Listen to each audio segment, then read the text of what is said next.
Alvin Aragon nagsalita na sa mga naging pahayag ng dalawang aktor na sina Joshua Zamora at Alex Castro. Para sa kabuuang balita, narito ang buong detalye.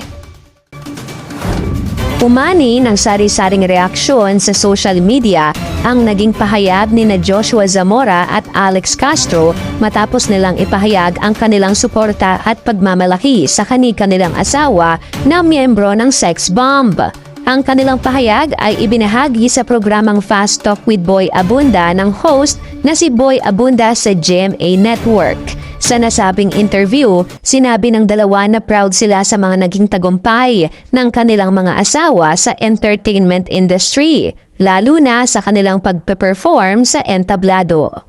Ayon kina Zamora at Castro, malaking bagay para sa kanila na makita ang saya at fulfillment ng kanilang mga asawa habang ginagawa ang kanilang trabaho bilang performers. Dagdag pa nila, hindi sila basta-bastang dadalo o susuporta sa isang concert kung hindi tunay ang kanilang pagmamalaki.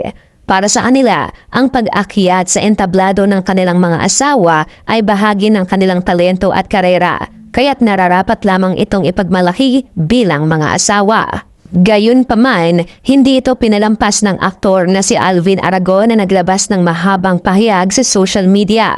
Ayon sa kanya, hindi raw siya ang nagpasimula ng paghahambing o pagkukumpara, kundi ang ilang netizen lamang. Iginiit niyang nagbigay lamang siya ng depensa at opinyon kaugnay sa usapin, lalo na't ang mga taong nabanggit ay pawang mga public figure na aniyay bukas sa kritisismo ng publiko. Sa kanyang mensahe, tinalakay din ni Aragon ang kanyang pananaw tungkol sa impluwensya ng mga artista at performers sa lipunan. Binanggit niya ang mga usapin ng mga kasuotang itinuturing niyang masyadong revealing sa ilang performances at iniuugnay ito sa mas malawak na usapin tungkol sa moralidad at pagtingin ng lipunan sa ganitong uri ng entertainment. Dahil dito, lalo pang uminit ang diskusyon online kung saan nahati ang opinyon ng mga netizen.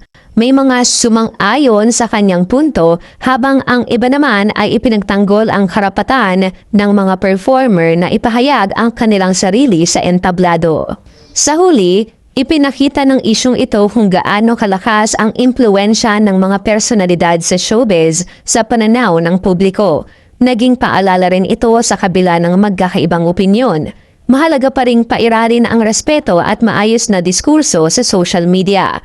Ang bawat isa ay may karapatang magpahayag ng kanilang paniniwala, ngunit higit sa mahalaga ang pag-unawa at paggalang sa iba't ibang pananaw upang maiwasan ang hindi pagkakaunawaan.